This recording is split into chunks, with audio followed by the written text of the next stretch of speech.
बोलिए प्रथम पूजनीय श्री गणेश भगवान की जय। श्री सत्यनारायण भगवान की जय हो। नमस्कार भक्तों, आज की इस वीडियो में आप सुनेंगे पूर्णिमा व्रत में सुनी जाने वाली श्री सत्यनारायण भगवान की कथा, जिसे पढ़ने या फिर सुनने मात्र से ही व्यक्ति की सभी मनोकामनाएं पूर्ण हो जाती हैं। इसके साथ ही सभी कष्ट दूर होकर उसे मोक्ष की प्राप्ति भी हो जाती है। इस पावन कथा की महात्म्य का वर्णन शब्दों में कर पाना अत्यंत कठिन है। तो चलिए शुरू करते हैं श्री सत्यनारायण भगवान की ये पावन कथा।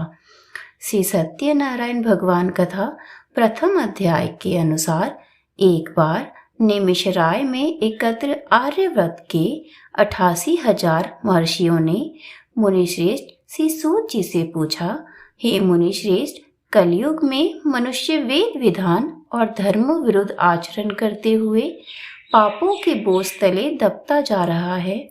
अतः हे मुनिश्रेष्ठ, मनुष्य के कल्याण हेतु कोई ऐसा उपाय बताइए जिससे मनुष्य को पुण्य लाभ मिले। तब श्री सूत जी बोले, हे ऋषियों, आपने विश्व कल्याण के लिए उत्तम प्रश्न किया है।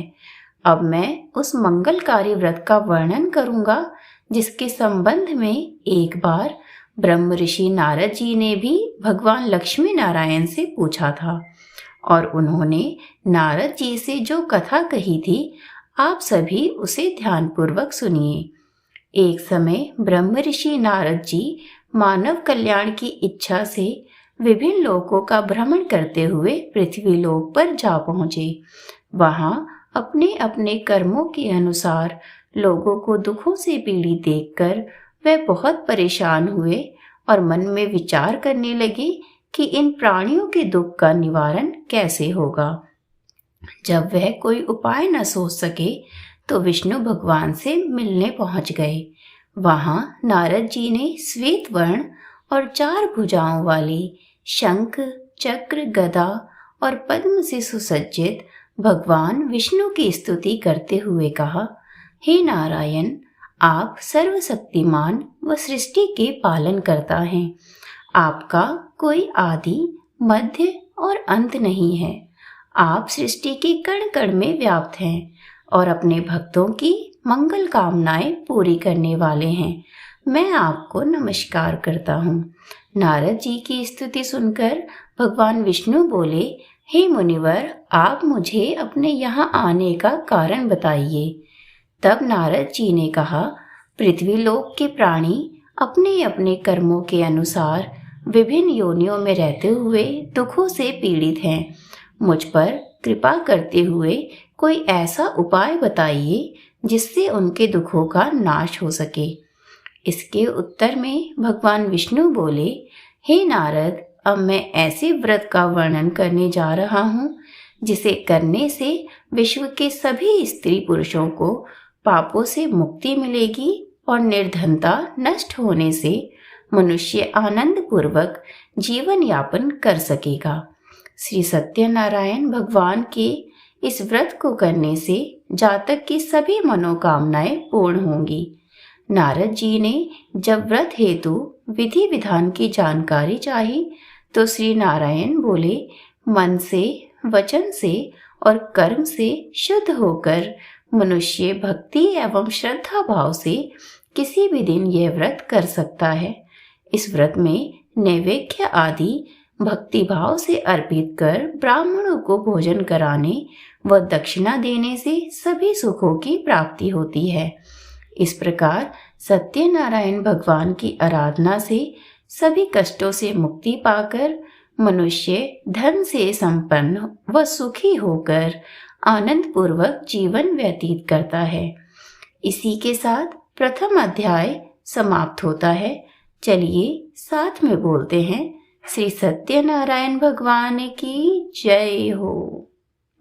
द्वितीय अध्याय में श्री सूत जी बोले, हे ऋषि मुनियों, अब मैं आप सबको उस निर्धन ब्राह्मण की कथा सुना रहा हूँ जिसने श्री सत्यनारायण भगवान का सबसे पहले व्रत किया था।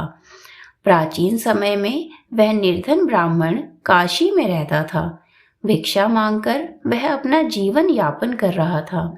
ब्राह्मण की दुर्दशा देखकर ब्राह्मणों से प्रेम करने वाले श्री सत्यनारायण भगवान ने एक दिन बूढ़े व्यक्ति का रूप धारण कर उसके पास जाकर आदर से पूछा, हे ब्राह्मण देवता, तुम इस तरह घर घर भिक्षा मांगकर अनेक कष्टों को सहन करते हुए ऐसे जीवन यापन क्यों कर रहे हो? दरिद्र ब्राह्मण ने कहा, हे मित्र, आय का कोई साधन न होने के कारण मैं भिक्षा मांगकर अपना जीवन यापन कर रहा हूँ। निर्धन ब्राह्मण की बात सुनकर बूढ़े व्यक्ति ने कहा, हे मित्र, श्री सत्यनारायण भगवान का व्रत करने से सभी कष्टों का निवारण हो जाएगा। श्री सत्यनारायण भगवान की पूजा आराधना करने से तुम्हारी सभी मनोकामनाएं पूरी होंगी और तुम्हारे घर में धन संपत्ति की वर्षा होगी। ब्राह्मण को व्रत करने की विधि बताकर श्री सत्यनारायण भगवान अंतर्ध्यान हो गए। निर्धन ब्राह्मण ने बूढ़े व्यक्ति द्वारा बताए व्रत को करने का निश्चय किया। उस रात उसे नींद भी नहीं आई। वह व्रत करने के बारे में सोचता ही रहा और रात भर श्री सत्यनारायण भगवान का स्मरण करता रहा। प्रातः उठकर सत्यनारायण भगवान का व्रत रखने का निश्चय करता हुआ निर्धन ब्राह्मण भिक्षा मांगने के लिए निकल पड़ा। उस दिन ब्राह्मण को भिक्षा में बहुत सारा धन मिला। घर लौटकर उसने अपने आसपास के लोगों के साथ श्री सत्यनारायण भगवान की पूजा करने व उन्हें व्रत कथा सुनाने के बाद सभी को प्रसाद देकर स्वयं भी प्रसाद ग्रहण किया। कुछ ही दिनों में ब्राह्मण की निर्धनता दूर हो गई और उसके घर में धन धान्य की वर्षा होने लगी। हे श्रेष्ठ मुनियों, अब मैं आपको उन लोगों की भी कथा सुनाता हूँ जिन्होंने उस ब्राह्मण से श्री सत्यनारायण भगवान की व्रत कथा सुनकर यह व्रत किया और उनके भी कष्ट दूर हुए। धन संपत्ति से संपन्न उस ब्राह्मण ने हर माह नियमित रूप से व्रत करते हुए जब अगले माह श्री सत्यनारायण भगवान का व्रत किया तो उस व्रत में बहुत से बंधु बांधव और मित्र सम्मिलित हुए। उसी समय एक बूढ़ा लकड़हारा वहां से गुजरा।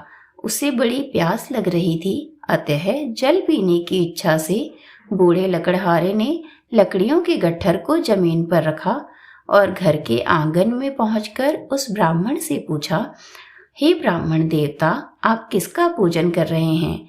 इस व्रत के करने से क्या लाभ होता है? कृपा करके मुझे सब बताइए। बूढ़े लकड़हारे की बातें सुनकर उस ब्राह्मण ने कहा, मैं अपने बंधु बांधवों और परिचितों के साथ श्री सत्यनारायण भगवान की पूजा कर रहा हूँ। इस व्रत को करने से श्री सत्यनारायण भगवान की अनुकंपा से निर्धनता नष्ट होती है और संसार के दुखों से मुक्ति मिल जाती है। ब्राह्मण से इस व्रत का वर्णन सुनकर बूढ़ा लकड़हारा बहुत प्रसन्न हुआ और मन ही मन सत्यनारायण भगवान का व्रत करने का निश्चय कर लिया। चलते हुए लकड़हारे ने मन में सोचा, आज लकड़ियां बेचने से जो भी धन मिलेगा उस धन से मैं श्री सत्यनारायण भगवान की पूजा करूंगा। ऐसा विचार करने से उस दिन लकड़हारे को लकड़ियों के अधिक रुपए मिले। लकड़हारे ने उन रुपयों से केले, घी, दूध, दही, गेहूं का आटा और शक्कर खरीदा। घर लौटकर लकड़हारे ने देवों की प्रिय नगरी काशी में श्री सत्यनारायण भगवान की पूजा की। उस पूजा में उसके परिवार के व आसपास के सभी लोग उपस्थित हुए। श्री सत्यनारायण भगवान की पूजा और व्रत कथा सुनने के बाद लकड़हारे ने प्रसाद बांटकर स्वयं भी प्रसाद ग्रहण किया। सत्यनारायण भगवान की अनुकंपा से लकड़हारे के घर में धन धान्य की वर्षा होने लगी। उसकी निर्धनता दूर हो गई। श्री सत्यनारायण भगवान की पूजा करते हुए लकड़हारा आनंद पूर्वक जीवन यापन करता हुआ अंत में मोक्ष को प्राप्त कर बैकुंठ धाम को चला गया। इसी के साथ दूसरा अध्याय समाप्त होता है। चलिए साथ में बोलते हैं, श्री सत्यनारायण भगवान की जय हो। तीसरे अध्याय में श्री सूत जी बोले, हे ऋषि मुनियों, अब मैं आपको आगे की कथा सुनाता हूँ। प्राचीन समय में कनकपुर में उल्लाखमुख नामक एक बुद्धिमान तथा सत्यवादी राजा राज्य करता था। वह प्रतिदिन मंदिर में जाकर श्री सत्यनारायण भगवान की पूजा करता था और निर्धनों को अन्न, वस्त्र और धन दान किया करता था। उसकी पत्नी सुभद्रा बहुत सुशील थी। वह दोनों हर महीने श्री सत्यनारायण भगवान का व्रत किया करते थे। श्री सत्यनारायण की अनुकंपा से उनके महल में धन संपत्ति के भंडार भरे रहते थे। उनकी सारी प्रजा बहुत आनंद से जीवन यापन करती थी। एक बार राजा और रानी बहुत से लोगों के साथ जब भद्रशिला नदी के किनारे श्री सत्यनारायण भगवान की पूजा कर रहे थे तो नदी के किनारे एक बड़ी नाव आकर ठहरी। उस नाव में एक धनी व्यापारी यात्रा कर रहा था। वह बहुत सा धन कमाकर अपने नगर को लौट रहा था। उसका सारा धन उसी नाव में रखा हुआ था। नाव से उतरकर व्यापारी राजा के समीप पहुंचा। राजा को पूजा करते देख उसने कहा कि हे राजन, आप इन सब लोगों के साथ मिलकर किसकी पूजा कर रहे हैं और इस पूजा के करने से क्या लाभ होगा? राजा ने व्यापारी से कहा, हम हर पूर्णिमा को सत्यनारायण भगवान का व्रत करते हैं और फिर पूजा अर्चना के बाद भगवान का प्रसाद लोगों में बांटकर स्वयं भी प्रसाद ग्रहण करते हैं। सत्यनारायण भगवान की पूजा से दुखियों के सारे दुख दूर हो जाते हैं। राजा की बात सुनकर व्यापारी ने कहा, हे राजन, मैं भी सत्यनारायण भगवान का व्रत करना चाहता हूँ। कृपया मुझे इस व्रत को करने की विधि बतलाइए। राजा ने व्यापारी को सत्यनारायण व्रत की पूरी विधि बताई। राजा ने व्रत कथा सुनने के बाद व्यापारी को भी प्रसाद दिया। श्री सत्यनारायण भगवान का स्मरण करते हुए व्यापारी ने प्रसाद ग्रहण किया और लौटकर अपनी पत्नी लीलावती से कहा, हमारी कोई संतान नहीं है। यदि सत्यनारायण भगवान की अनुकंपा से हमारी कोई संतान हुई तो मैं भी श्री सत्यनारायण भगवान का व्रत अवश्य करूंगा। व्यापारी के ऐसा निश्चय करने के कुछ समय बाद ही लीलावती गर्भवती हो गई और उसे एक सुंदर कन्या प्राप्त हुई। व्यापारी ने पुत्री जन्म पर बहुत खुशियां मनाई, लेकिन सत्यनारायण भगवान का व्रत नहीं किया।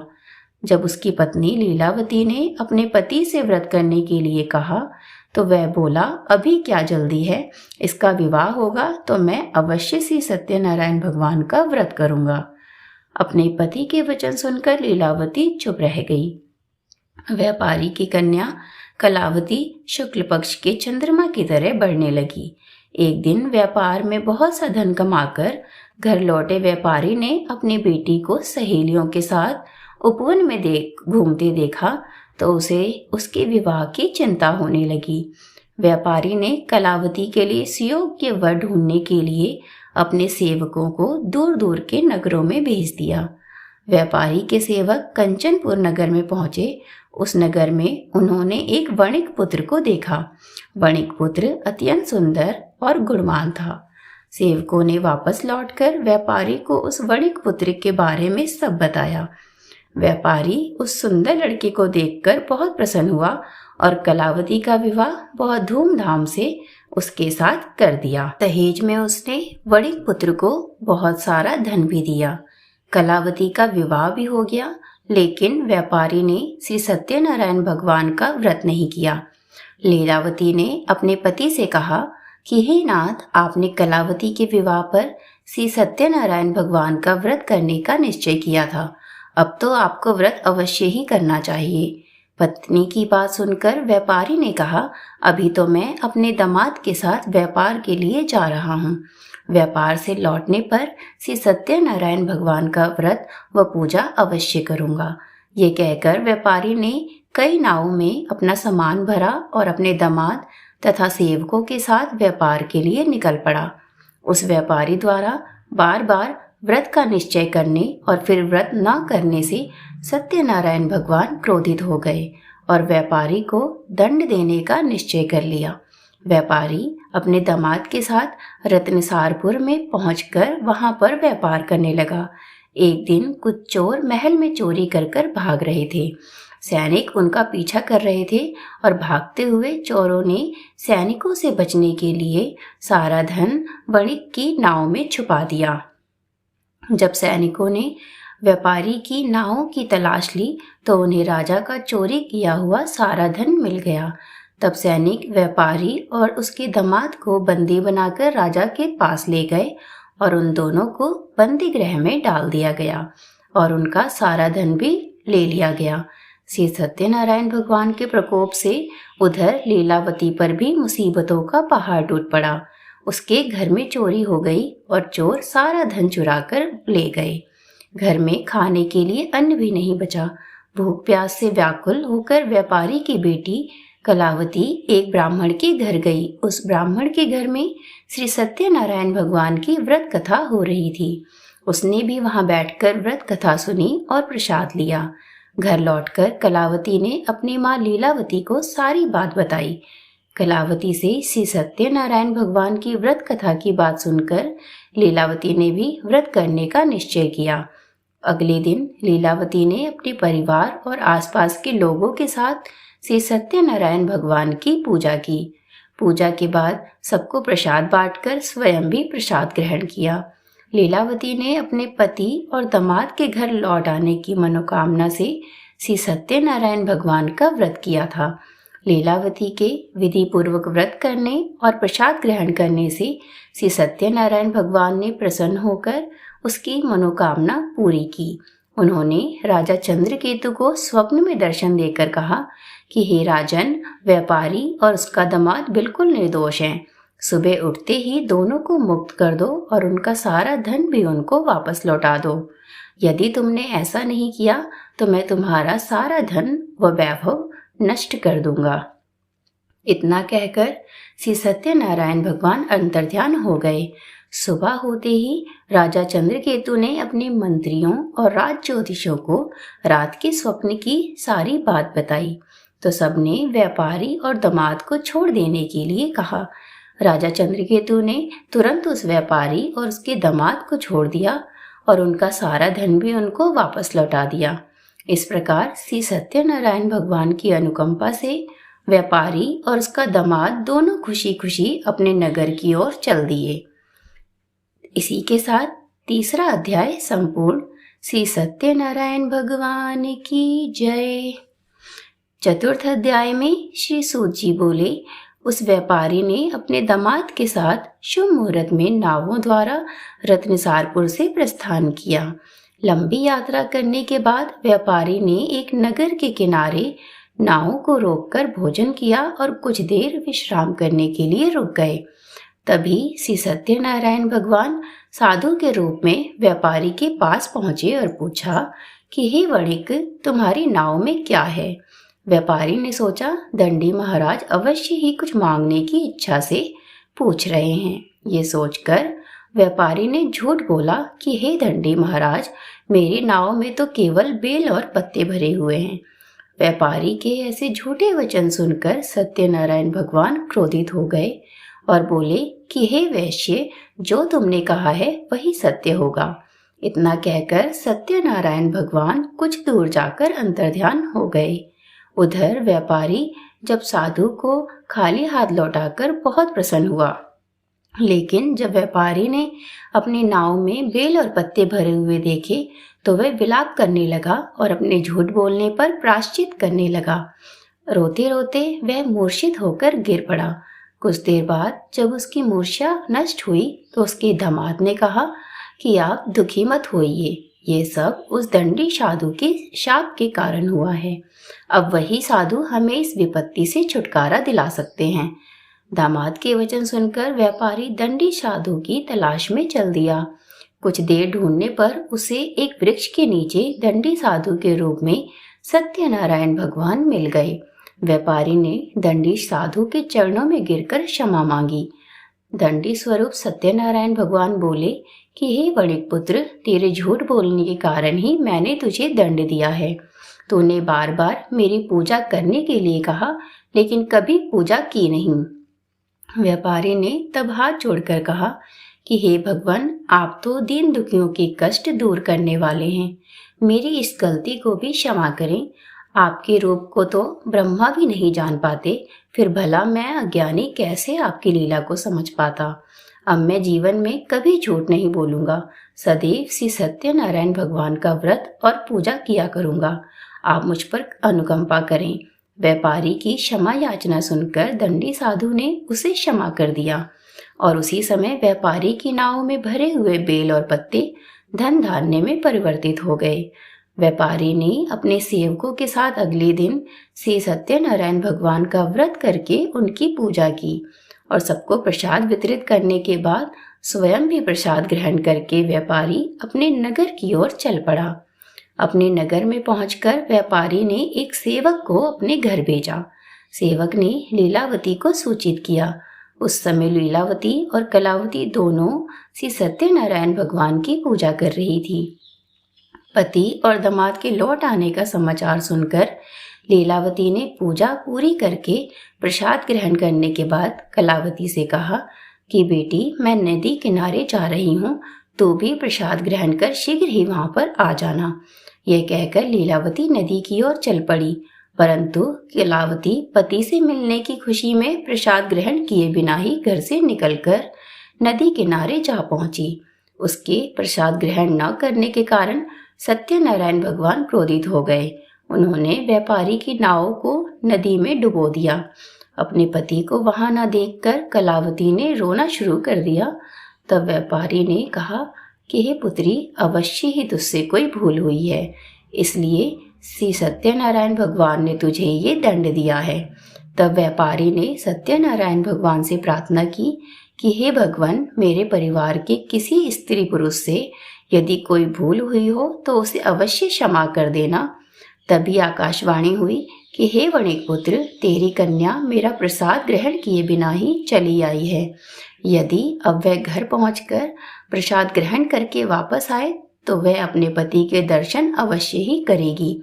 कलावती ने वैसा ही किया। उसके प्रसाद ग्रहण करके वापस लौटने पर नाव जल के ऊपर आ गई।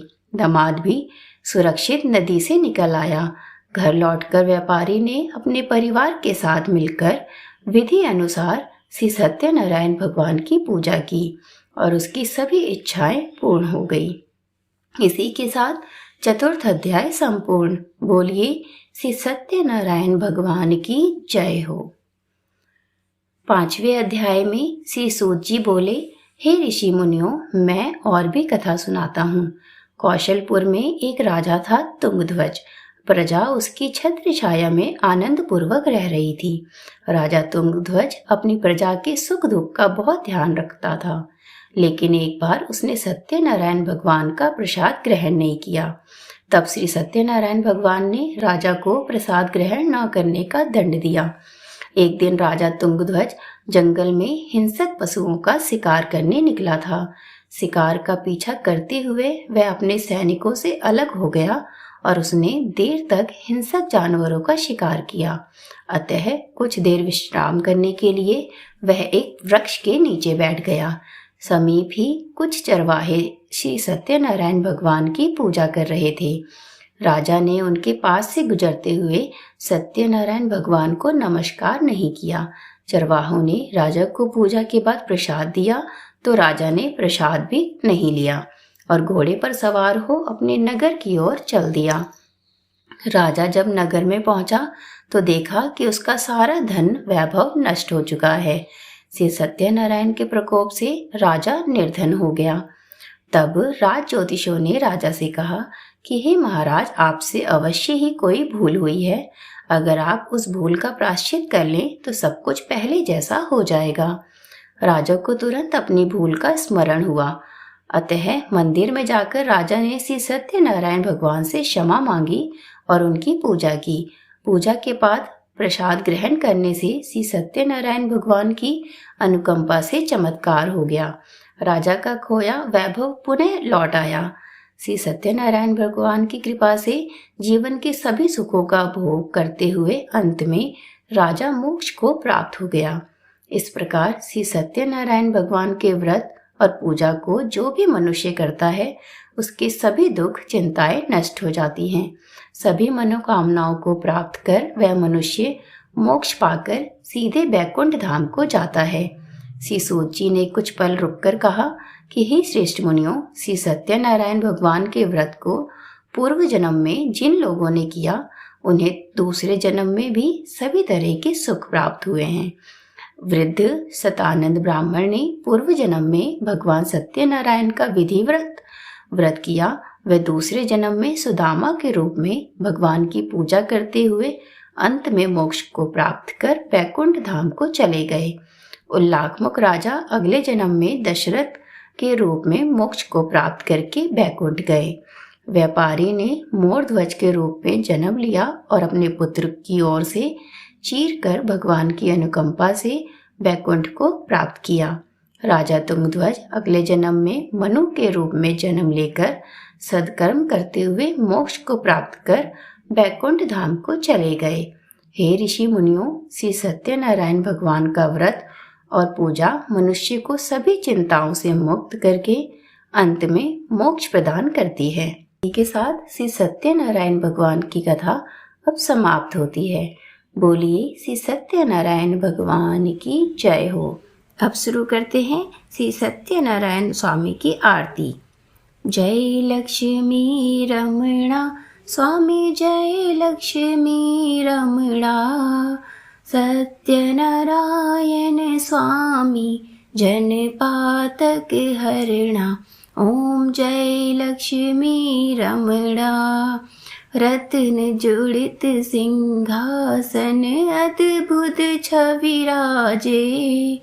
नारद करत निराजन घंटा ध्वनि बाजे। ओम जय लक्ष्मी रमणा। प्रकट भय कलि कारण द्विज को दर्श दियो। ब्राह्मण बन कर कंचन महल कियो। ओम जय लक्ष्मी रमणा। दुर्बल भील कठारो जिन पर कृपा करी। चंद्रचूर्ण एक राजा तिनकी विपत्ति हरी। ओम जय लक्ष्मी रमणा। वैश्य मनोरथ पायो श्रद्धा तज दीनी। सो फल भोग्यो प्रभु जी फिर स्तुति कीनी। ओम जय लक्ष्मी रमणा। भाव भक्ति के कारण छिन छिन रूप धरो। श्रद्धा धारण कीनी तिनको काज सरो। ओम जय लक्ष्मी रमणा। ग्वाल बाल संग राजा वन में भक्ति करी। मन वांछित फल दीनो दीन दयाल हरि। ओम जय लक्ष्मी रमणा। चढ़त प्रसाद सवायो कदली फल मेवा। धूप दीप तुलसी से राजी सत्य देवा। ओम जय लक्ष्मी रमणा। श्री सत्यनारायण जी की आरती जो कोई नर गावे। रिद्धि सिद्धि सुख संपत्ति सहज रूप पावे। ओम जय लक्ष्मी रमणा। स्वामी जय लक्ष्मी रमणा। आशा करती हूँ आपको मेरे द्वारा सुनाई गई श्री सत्यनारायण भगवान की कथा व आरती पसंद आई हो। तो वीडियो को लाइक और चैनल को सब्सक्राइब करना ना भूलें।